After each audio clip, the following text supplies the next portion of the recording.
Hi guys, this is Tony Javier, founder of Real Estate Prodigy and creator of the Total Real Estate Blueprint.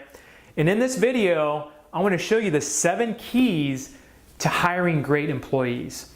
Now, have you ever asked yourself, how do companies become so great? How do they become so big? You see all these companies and, you see these business owners and you say, how do they do all this business? And the key is great employees. A lot of you know my story. Some years back, I had to let go a lot of my staff. I had 4 employees at the time, 4 in-office employees, I should say, at the time. 3 of them I had to fire. All 3 of them were living in my properties. I tried to help them out by giving them a place to stay, get back on their feet. They had some setbacks, and I realized that those were the wrong employees. They were employees that always wanted something. They wanted for me to give, and they were just taking. And back then, when I had to let those employees go, it took a big toll on me and my business. Not necessarily my business that much, but it took a big toll on me because I had to jump back in. I had to do the things they were doing. I had to rehire the employees. I had to deal with them, sending me messages saying they're going to sue me for this stuff because I kicked them out of the houses because they weren't paying their rent, and they weren't good employees, and were stealing and all kinds of stuff. And fast forward to now, I just got back from Hawaii for a week, and I didn't check my emails and didn't check my phone once. And that right there is when you know you have a business, is when you can come back and you can check your emails a week later, I think it was 8 or 9 days later, and know that your business was actually better without you. Or not better without you, but it still continued without you. And sometimes people do leave their businesses for weeks or months, and it does get better without them. And that's when you truly know that you have a business. And probably at this point, I believe I can do that. And it's because I found great people to be in my organization. It's a difference between wondering if someone's doing a good job and if I need to fire them, compared to, okay, what's Leon up to today? What new great idea is he going to bring me this week? Or what's Tina doing? She's on budget with her properties as usual. There's usually good thoughts of what they're doing rather than what are they not doing. And so I'm going to show you the 7 keys to hiring great employees that I have found that have helped me to hire great employees and step out of my business. There's nothing more valuable than to say that I don't have to come to work anymore, that I can check my emails once a week, probably if I wanted to, and get a couple of phone calls here and there with some big decisions, and know that my business runs without me. So I'm going to show you those 7 keys so that when you start hiring employees, you know what to look for and you know the process. There's nothing, again, more valuable than having great people, and it starts with your hiring process, okay? 7 keys to great hire. Be specific in the ad that you put out. You need to make sure that you outline it specifically. I used to, put an ad out for an administrative assistant. It was very general. It didn't have the tasks that they would do, and they would come in. They'd be confused of what they were interviewing for. The interview didn't go real well. I'd maybe hire them, but they weren't defined on what they were going to do. And so in my ads, I define exactly what it is they're going to do.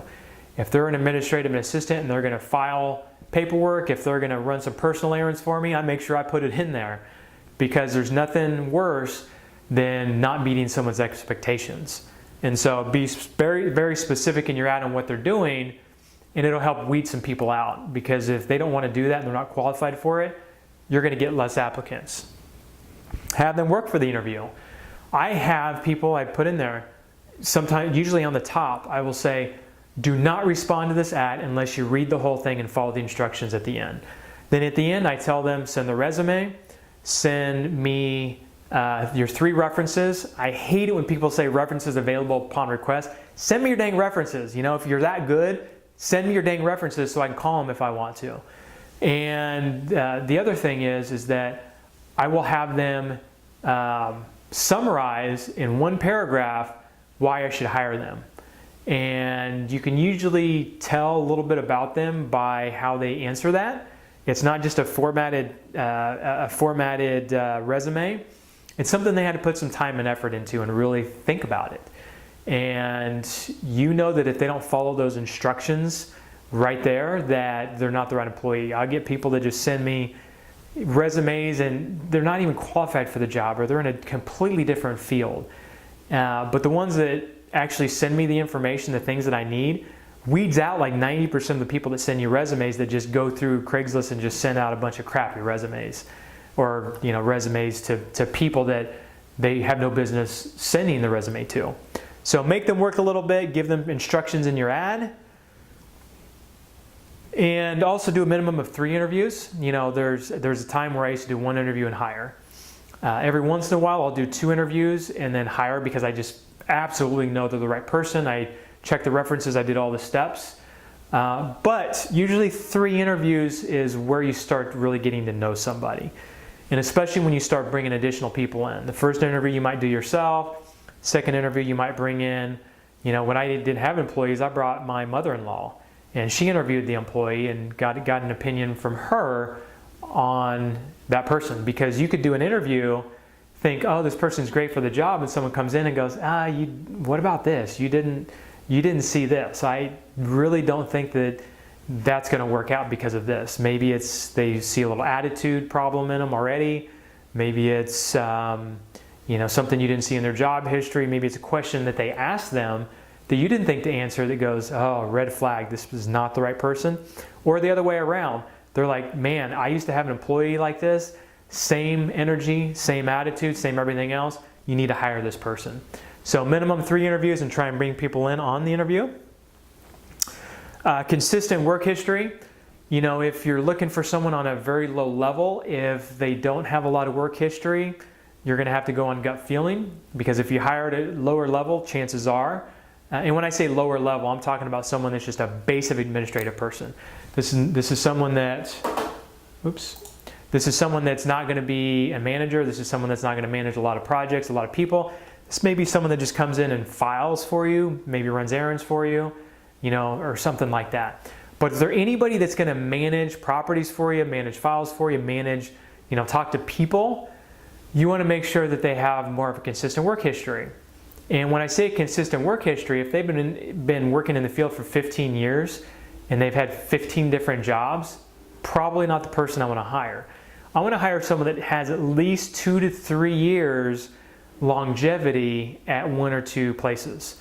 Now, again, if they're newer in the business or newer in the field and they just graduated, maybe they're 5 years in the industry and they have a year to year and a half, that's not bad, considering that person's probably still trying to find what they really want to do. But if you have someone that's been working for 20 years in the industry, or in the work field in general, and you can see they skip every 6 to 9 months somewhere else, throw that resume out. Don't even call them. Make sure they have some kind of longevity and some kind of standard you need to put on that for the longevity that you're looking for. Always ask about their previous jobs. This here is a telltale sign. I've interviewed people that said, it didn't work out with them, but I wish them the best of luck. I still keep in touch with them. I'm still friends with the previous owner or the previous manager. And then you have those that come in and just bash the other business.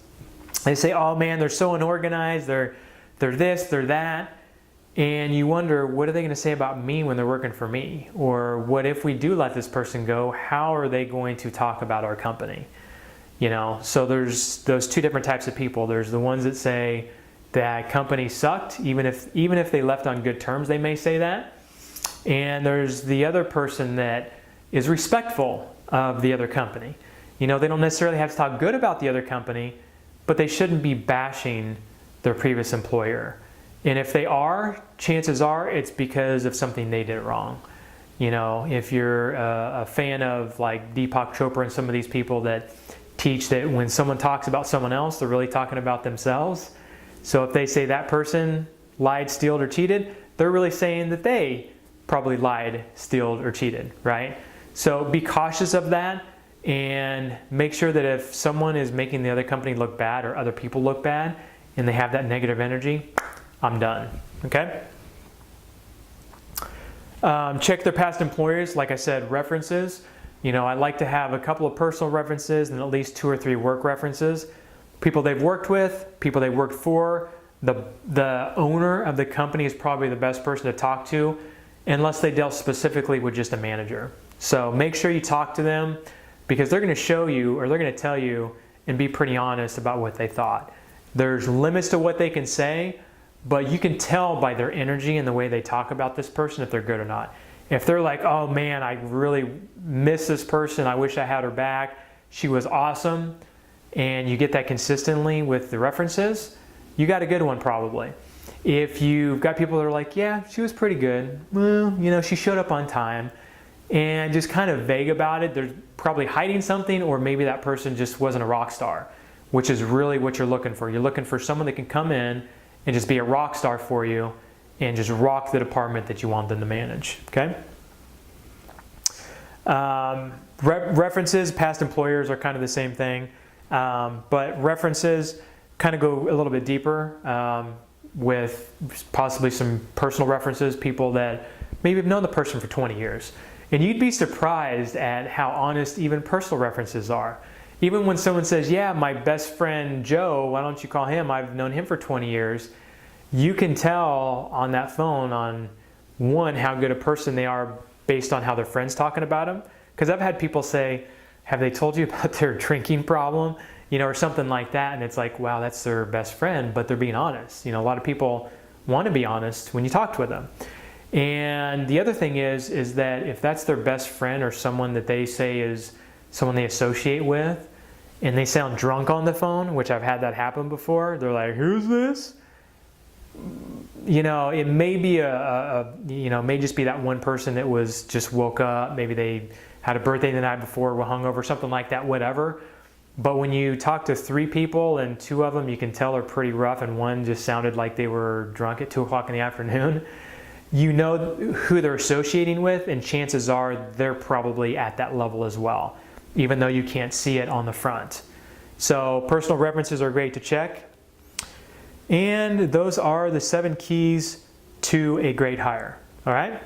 So let's talk about characteristics of a great employee, because we just talked about the keys to hiring. It's kind of a more or less a process.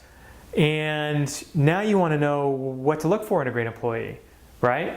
You've gone through the steps, you've interviewed, you've checked references. What are some characteristics you want to see? First of all, they're punctual and courteous, or courteous. And the way that you can tell is, are they on time, first of all? And you know what, things happen, you know, traffic, maybe they have kids, whatever. If they're late, they better call you. If someone's 5 or 10 minutes late and they don't call and say, hey, by the way, I'm going to be late, you know that when they come work for you, they're probably going to do the same thing, right? So right off the bat, that can tell you on whether they're going to be punctual and courteous with you. Good person, good energy. This is probably the number one. I probably should have put this number one. This is probably the number one thing that I look for in someone. You know, I used to look for someone based on experience or how they presented themselves, which is still good. You want someone to be able to present themselves well.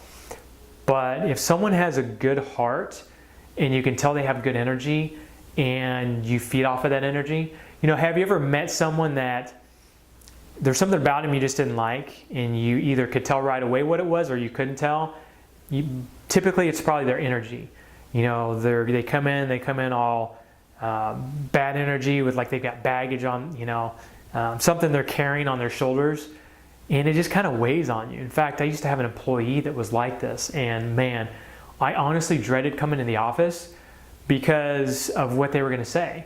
I knew they would say, this is going to be hard today, this is difficult, I can't do this, and man, it just drains your energy. Now, compared to the people I have now, I love going into the office. Now, granted, I'm hundreds of miles away from my office now, so to go in is really cool to see my employees.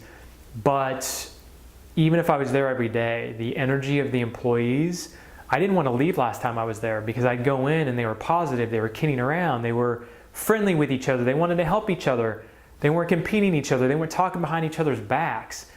Good people, good energy will amplify what you do in your business, because people are going to see that. They're going to see, I've done business with or called on people, other businesses, and they send someone out, and if that person didn't have good energy and I didn't like them and I thought they were shady or there's something weird about them, you lost my business.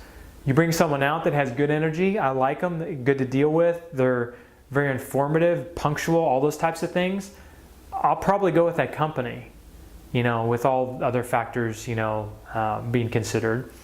So look for good energy in a good person. If someone walks in the room and it's like, man, there's something I like about this person, you have your foundation for what you need in somebody. Because you can teach a lot of these other things. You can't teach to be a good person. You can't teach good energy. Now, it can be worked on over many years, but you're not going to be able to bring someone in that doesn't have good energy but has 10 years of experience and bring them good energy, right? So look for that. That's probably the number one thing that I would look for. And going along those lines is they fit in the culture. So if you don't have a culture set up, you need to define that. What is your culture? What do you want in your business? Do you want it to be a relaxed, kind of a goofy, creative, fun environment? Or do you want it to be, business and numbers and, how does it look? For me back in the day, I used to be business. It's like, get your crap done, come in here, don't talk to me. I'm getting my stuff done, you'll get your stuff done. And it just kind of evolved with hiring good people with good energy, because then they would be like helping me to relax, and I think a lot of the tension that I had back in the early days was not very good people with very good energy. And now our culture is, it's a very relaxed environment. People help each other. We go volunteer on a weekly basis. We help each other. We, even if someone calls and we can't help them to buy their house, we'll refer them to an agent, or we'll help them along the process. We'll tell them to call us if they need anything. And to find that from a company is very rare. And so you need to figure out what the culture is and make sure they fit into it. Now when we hire someone, that's one of the first questions we ask. Not only are they a good person and good energy, but do they fit into the culture? Because we right now have a great culture, and it only takes one bad apple to affect that whole culture. Can it bring it down? If your culture is strong enough, probably not. But it can really weigh on it. It can bring your results down. So make sure that they fit into your culture. Experience you can teach. You can some of the best employees that I have. Actually, there's only probably one employee that I have right now that had any experience in real estate. Only one employee. The rest of them, I just knew were good people. My sister, she managed another office, was a great person, good energy. She didn't have experience in real estate. She had experience managing, but no experience in real estate. My president, he had 15 years with the same company, moved up and up and up and up in his company. Good energy, good person, no experience in this field, in this real estate field. But I know when they have good energy, they're good people, and they are smart and they catch on quickly, which you can typically tell in your first few conversations with them. You don't need a lot of experience. It's a plus. If someone knows how to manage, the only person I have right now that has experience with me is my property manager. And that one is probably good for someone to have experience in, because then they know what property management is. It's dealing with people that are late. It's dealing with people that are complaining quite a bit. It's not all bad, but you're going to have some people that aren't fun to deal with. And so someone that knows that process and has been through that before and still likes it, that helps out. So experience a plus, but not necessarily required. And you want them to be somewhat assertive. You don't want them to be like so back and shy and not assertive to do certain things, and let things go. Right now when I give something to anybody in my office, I know at least 9 times out of 10 it's going to be done. It's because they'll take it and they'll be assertive with it. And there's a lot of things that they bring to me that say, hey, we need to do this. In fact, I just got an email from my customer experience manager. She's been with me, I think, 5 years now. And she said, hey, what do you think about this idea? And I get these all the time where they're like, hey, by the way, I think we need to do this. They're very assertive in what they do, not only when you give them something, but also coming to you and saying, hey, I think we need to put this in place. So that right there is 7 keys to hire employees. So let's go back and look at those. So keys to a great hire, these are kind of the steps that you need to take to get to there. Be specific in your ad, make them work for it. Make sure you interview at least 3 times. Some people, they go 6 to 9 interviews and it might be a 6-month process. I don't feel like that's necessary. I think if you're a smart person, which I think a lot of you are, I'm sure all of you are, you can tell after 3 interviews on whether that person is probably a good fit. If you have multiple people that you do 3 interviews with and you're not sure which one to go with, not only can you try and go with your gut, which is what I go with a lot after 3 interviews, but continue the process. Do a 4th interview, do a 5th interview. There's a saying that says, hire slowly, fire quickly. That means when you hire them, do the steps that you need to do to make sure you hire the right person. If they're not the right person, get rid of them quickly, because a wrong hire can cost you a lot of money, especially if you keep them over a long period of time, right?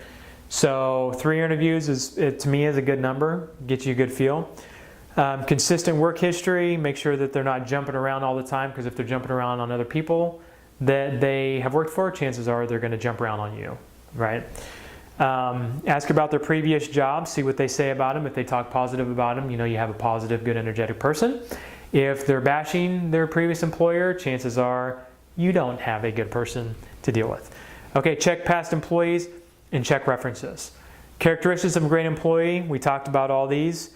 Really what it comes down to is that you want a good person with good energy. You want someone that can do a good job. Someone that if you were to be on the other side of that person and you were doing business with them, would you want to do business with them? Would you trust doing business if, let's say, they own their own business? Can you tell that they're honest? Can you tell that they have integrity?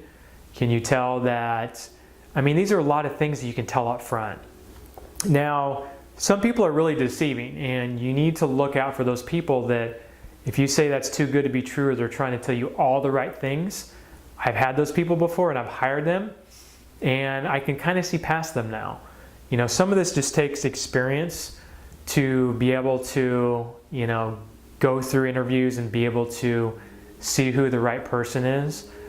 But chances are you're going to be able to, once you start interviewing people, if you follow these things and you basically create a checklist of all these things and make sure they meet most, if not all of them, you're going to have a good hire. And the difference between a good hire and a bad hire could be the difference between you working 60 to 80 hours a week, maybe potentially trying to do things that they're not doing right, or correcting them, or them not being able to take enough off your plate, to being like where I am now, where I only have to work a few hours in the business if I want to. And to me, that's worth its weight in gold. And had I known these things back when I got started hiring people, I could have stepped out of my business probably 3 to 5 years sooner. And so take these things seriously and make sure you interview them slowly. Make sure you go through the process slowly and make sure they're the right person. And if they're not the right person, get them out of there. One of the biggest mistakes people make is, oh, I can change them. Oh, we're working through these things. In fact, I've got someone that I'm coaching right now, and I told him right off the bat not to hire someone. They hired him, and I said, you need to fire him, when they started telling me the things that I knew were going to happen. And he kept them for 2 to 3 months, and they just messed up a bunch of stuff. And so had he followed the process, he probably wouldn't have hired the wrong person. But even though he did hire the wrong person, which happens, it's going to happen, once you know that they're the wrong person, get rid of them. Because it's so much better for you to step in and have to do those things that you didn't want to do that they were doing, than to have to fix them later when they're 2 to 3 times, when it's 2 to 3 times more work. So hire slowly, make sure they're good people. Don't necessarily look into their work history too much as far as their experience. You want them to have some longevity at some companies. The administrative person may only last a year to 2 years in most industries. And so if someone has 2 to 3 year work history, that's not necessarily low, shouldn't be low on your standards, because in that position, maybe the turnover is greater. So just what it comes down to is follow these things, create a checklist, and make sure you're following these steps and looking at the characteristics and making sure the person has the characteristics that you want in your employee. So there it is, you guys. How to hire employees, some of the characteristics of the employee, and the 7 keys to a great hire. So go out there, again, be great, and make it happen. Thank you guys so much for joining us on this free training. If you liked it, which I hope you did, please share the link to this video on your Facebook page. And also you can go to this website right here and find out how we've built a 7-figure automated real estate investing business, and how you can start or automate your own investing business with the tools and systems that we have available. So like I always say, take what you learn here and go out there and make it happen. So we'll see you guys on some future trainings.